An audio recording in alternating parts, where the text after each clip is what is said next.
To this end, 1. We must support the Ukrainian people in their resistance against Russia. Yeah. 2. We must extend our solidarity with the Russian anti-war movement that is bravely taking on Putin at great risk. 3. We support the resistance inside the Russian military that will be key to bringing an end to this conflict.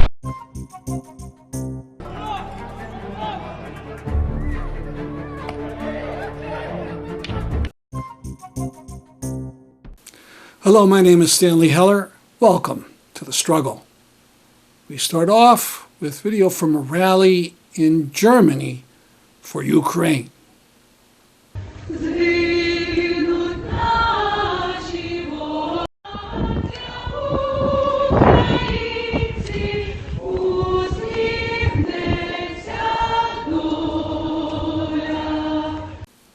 6 seconds of subpar video, but with an essential message. Freedom for Syria and Ukraine! Freedom for Syria and Ukraine! That brings up this notice of an online meeting on Thursday, April 28th, called Ukraine and Syria, Resisting Putin's Armies of Destruction. Speakers include Alex Kuzma, who spoke at the April 1 New Haven March, and Nidal Batari, a Palestinian refugee who was born in Damascus, Syria. For the registration link, go to peace.org. These are 2 photos of Russians in London opposed to Putin's war in a rally on April 18th. Now, a few minutes more about the action in New Haven on April 1st for Ukraine.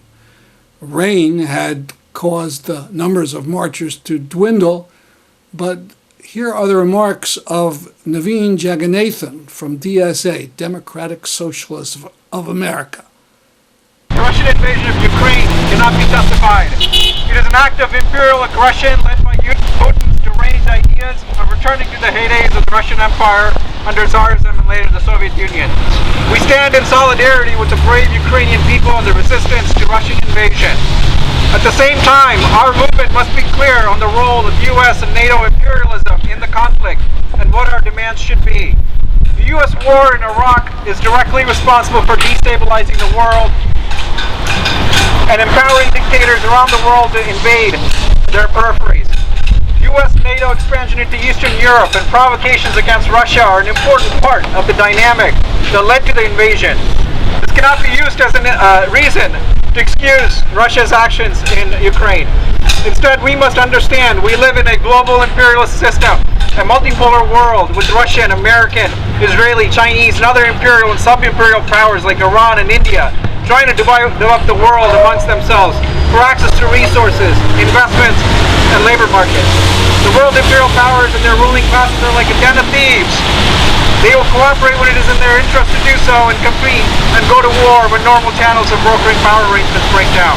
This is how we can understand how Israel can both be allied with America and the Russian imperialism when it comes to security cooperation in the Middle East. We should not look to any of these powers to save the world. We must oppose broad-based sanctions on Russia because it only hurts the Russian people and is ineffective at the end of the day in producing the resistance inside Russia that will be needed to end this war. Similarly, we should oppose no-fly zones. I know the brother talked about it earlier. That are ineffective and will only lead to an escalation of this war into World War III. We should instead demand that our governments be sending defensive weapons to the Ukrainian resistance. We should be pouring in humanitarian aid and opening up the borders to refugees. But beyond that, we cannot look to the U.S. ruling class for a way forward. The entire global imperial system must be dismantled. We must instead look to the self-activity of the ordinary working people the world over who are bravely standing up to their own imperialist powers. In 2003, the New York Times described the then global anti-war movement against the war in Iraq as a superpower that could counter Washington's global aim. While we were not able to stop that war, I believe the global anti-war movement and the backlash against the invasion did severely restrict the Bush administration from pursuing more ambitious goals and certainly took things like the use of tactical nuclear weapons off the table. I believe this is the force in the movement we must rebuild. To this end, 1. We must support the Ukrainian people in their resistance against Russia. Yeah. 2, we must extend our solidarity with the Russian anti-war movement that is bravely taking on Putin at great risk. 3, we support the resistance inside the Russian military that will be key to bringing an end to this conflict.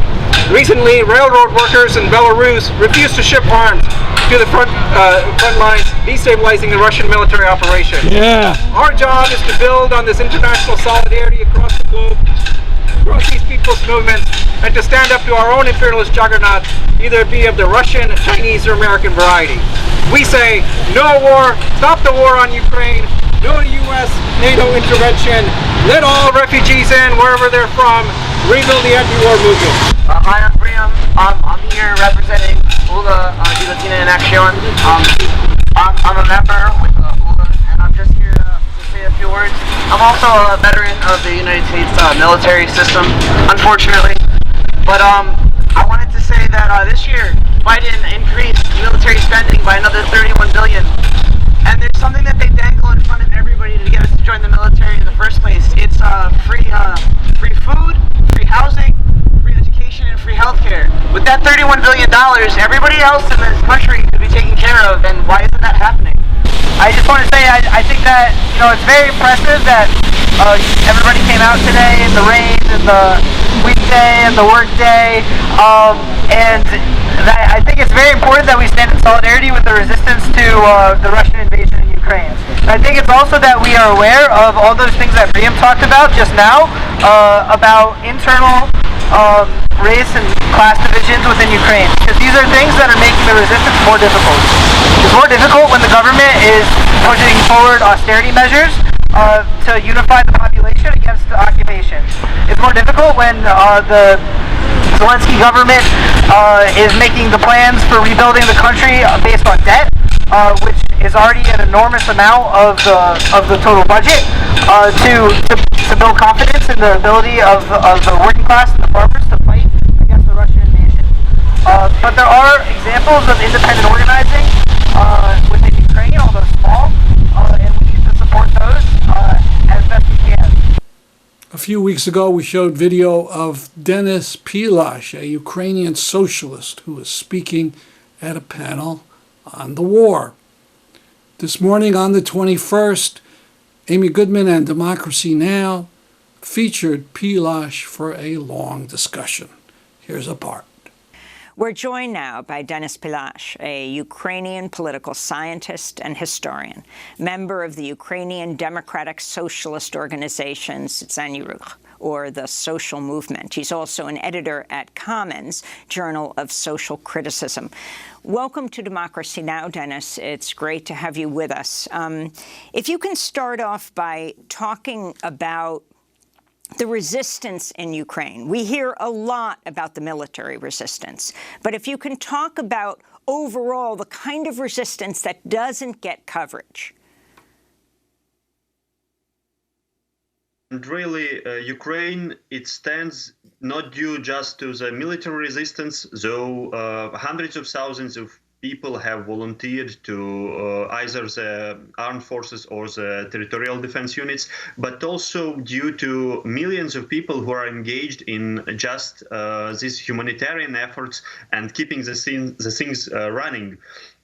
For instance, the essential workers, the railroad workers, the employees of the state railway companies, they did a really heroic job by evacuating millions of people fleeing from the most dangerous regions to the safer ones. And actually, dozens of them have been killed, and many were killed while performing their duties. The same applies to healthcare workers, nurses and doctors who are risking their own lives to save others. And again, Russia is targeting hospitals as well, and so many of these people are killed as well. And in general, we have these spontaneous networks of non-hierarchical solidarity that emerged on ground in different regions and cities throughout the country, who help the people who had to relocate, and also who help to distribute the humanitarian aid, medicine, food, and so on. And altogether, this constitutes the backbone of the Ukrainian resistance. And Denis, I want to ask about the just yesterday we reported it in our introduction, the release of this Human Rights Watch report on war crimes in Bucha. You had said in March, a month ago, that Putin's war crimes are following in the footsteps of the war crimes committed by governments like the United States. But since these massacres in Bucha, you've said the correct analogy now might be to what Indonesia did following the occupation of East Timor, or what Pakistan did in West Pakistan did to East Pakistan, now Bangladesh, in the war in 1971. Could you elaborate on that? What do you see as the war changed, how the war has changed since March, and why you think these situations are now more accurate?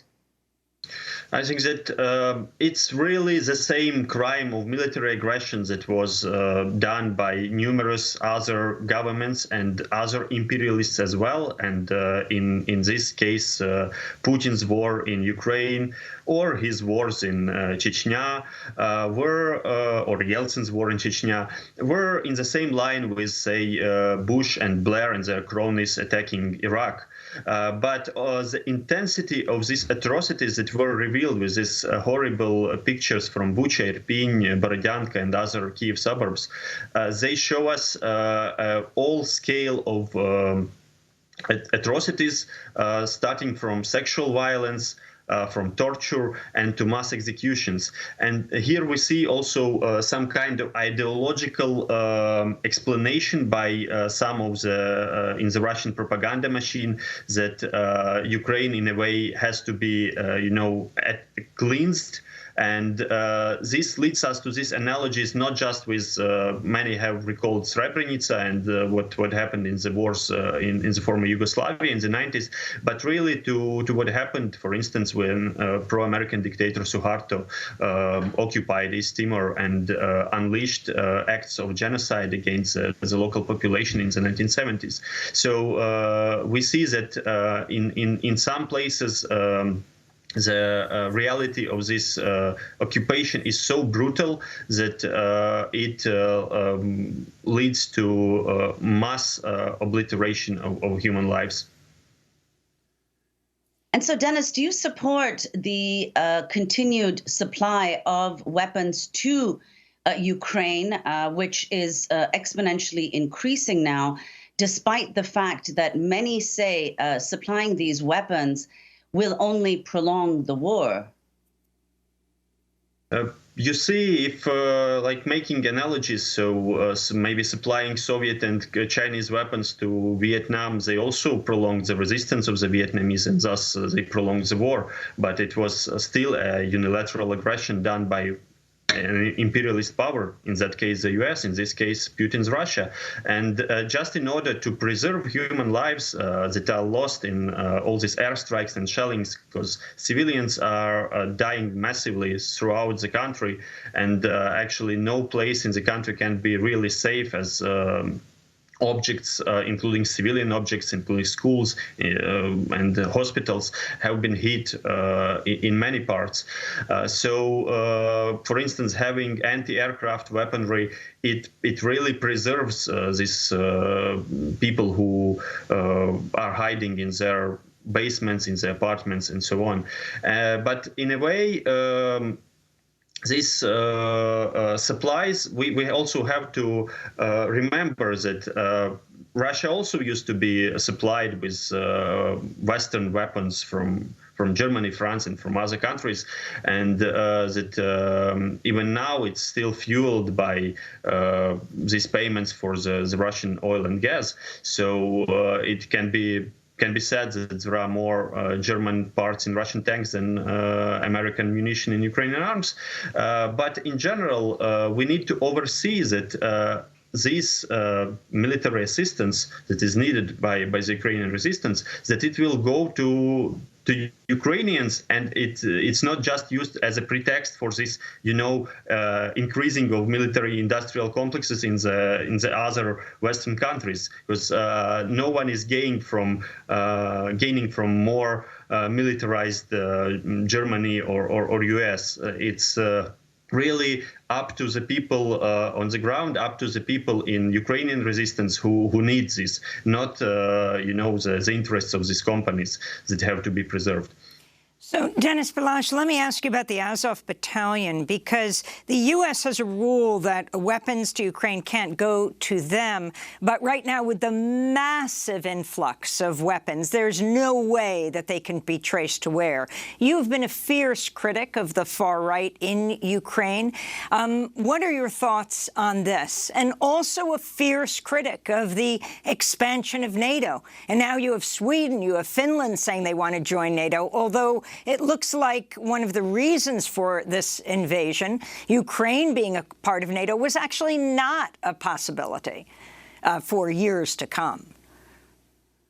It was really just a pretext that was brought along by the Russian propaganda. And actually, I think that the main promoter of NATO was Vladimir Putin himself, who actually pushed, these were the words, for instance, of Ilya Ponomarev, the only MP in the Russian parliament who voted against the annexation of Crimea, that this will lead to pushing Ukraine in the arms of NATO. And now he's doing the same with Finland and Sweden. And regarding the Azov, that is now not a battalion for 7 years, but a regiment in the National Guards of Ukraine. Well, it's just one unit in the general resistance that now I think it's really up to 500,000 people who are engaged either in the army or in these territorial defense units. And most of it are now really blockaded in the Mariupol, the city that has lived through a really brutal siege, and maybe the atrocities there, when they are revealed, maybe they will compare to those in Kyiv Oblast. So I think that in reality now this group, it constitutes a tiny faction in the general Ukrainian military resistance. And I don't think that it's so important, both in terms of like percentage or compared with the rest of the military and of the National Guards and so on. Neither in the context of its political influence, because again, the far right in Ukraine never was really popular electorally, and it never had a mass social base for it. And Denis, I'd like you to elaborate on a point you made about this in another recent interview on the Azov regiment. You said that, quote, just as our understanding of the corruption of the Abbas administration and the far-right nature of Hamas shouldn't be an obstacle to hearing the plight of the Palestinians, so should the presence of the right wing in Ukraine not be a way of not listening to the plight of the Ukrainians. Could you elaborate on that, how you see the two situations as at all analogous? From below the grassroots, you need to hear the plight of men and women who are suffering and who are struggling in both cases, and actually using all this, invoking the problems that exist in every context. It's just a pretext for remaining, trying to remain neutral. But as the late Archbishop Desmond Tutu said, when you are neutral in a conflict between an oppressor and an oppressed, you are actually playing on the side of the oppressor. So, and here I think that so much attention has been attributed to the far right in Ukraine, and actually we lost also the far right on the other side of the war. And actually we lost the moment when Like I can address the Russian sociologist Greg Yudin, who shows how the Russian regime itself became more and more fascicide. So it was becoming an open, like far-right dictatorship, and this war, it's a massive step in not just stirring up all these nationalist feelings throughout Eastern Europe and other countries, but first of all, it was boosting the ultra-nationalist sentiment in Russia, and it was boosting the repressive apparatus in Russia. I want to point out an article I wrote on New Politics called A Harsh Criticism of Noam Chomsky on Ukraine. The thinking that sees the whole world as only being victimized by U.S. imperialism and ignores all other imperialisms, including that of Russia, is very prevalent on the left, and it needs to be refuted. Though I've learned a lot from Chomsky over the years, I think he's leading us astray on Ukraine. We'll link to the article at thestruggle.org.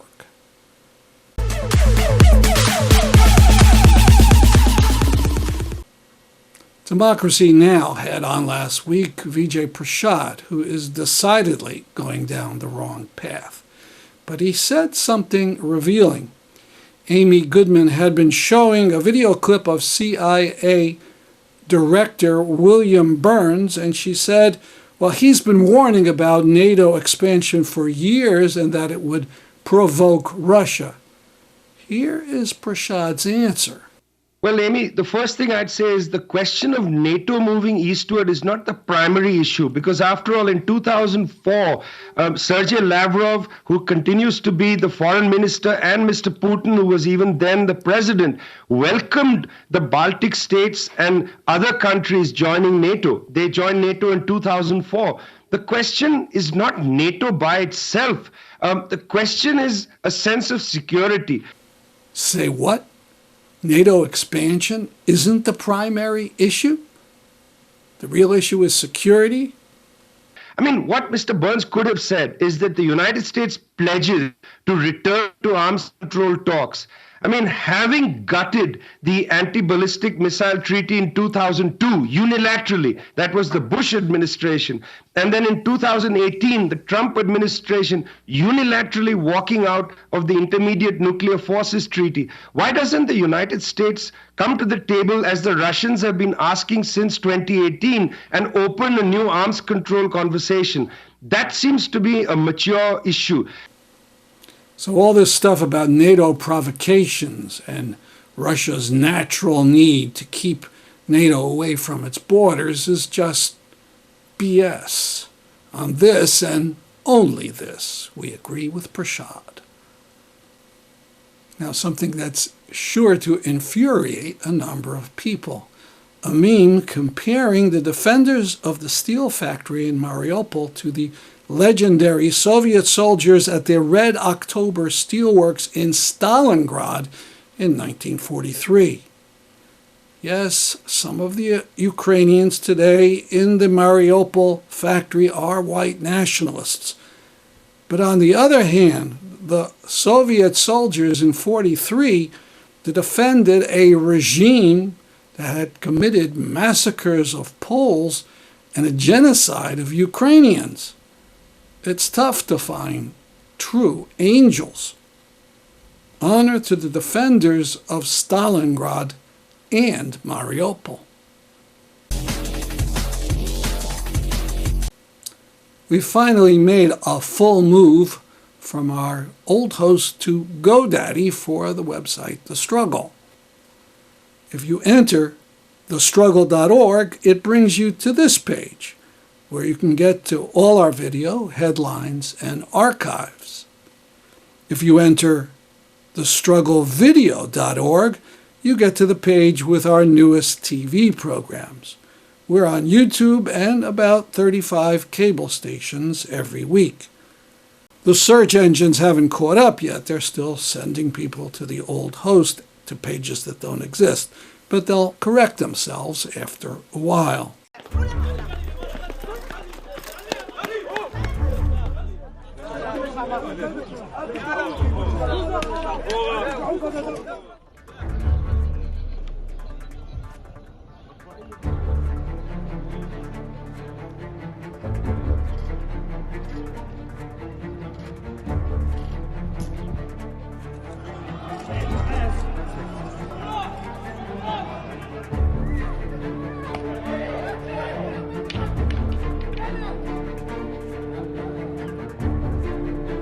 المسجد القبل الشباب المحاصرين.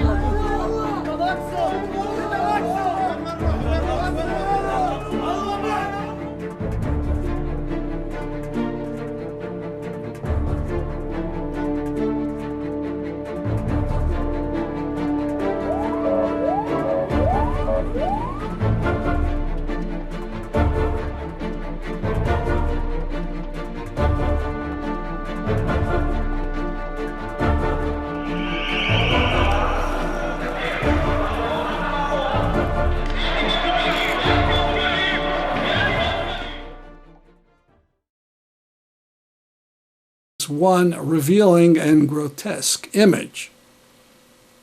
Someone in Florida is wishing a happy Passover, co-joining the Israeli and Confederate flags. Yes, that same old racist spirit. It's one of the reasons 150 Jews signed the statement, "Take down the Israeli flag," calling for its removal from Jewish spaces. We link to that statement at thestruggle.org. Some stunning news. We've been waiting for 2 years for the prosecutors of the state of Connecticut to decide whether to indict State Trooper Brian North for his killing of Mubarak Soulemane. We were rather pessimistic because no police officer in Connecticut had been indicted in a police shooting in 17 years. But Inspector General Devlin came through, and Trooper Brian North has been arrested for manslaughter. All the pressure with the petitions, the demonstrations, the press statements, the letters, seems to have paid off. Justice for Mubarak. That's our program for today. See you next time on The Struggle.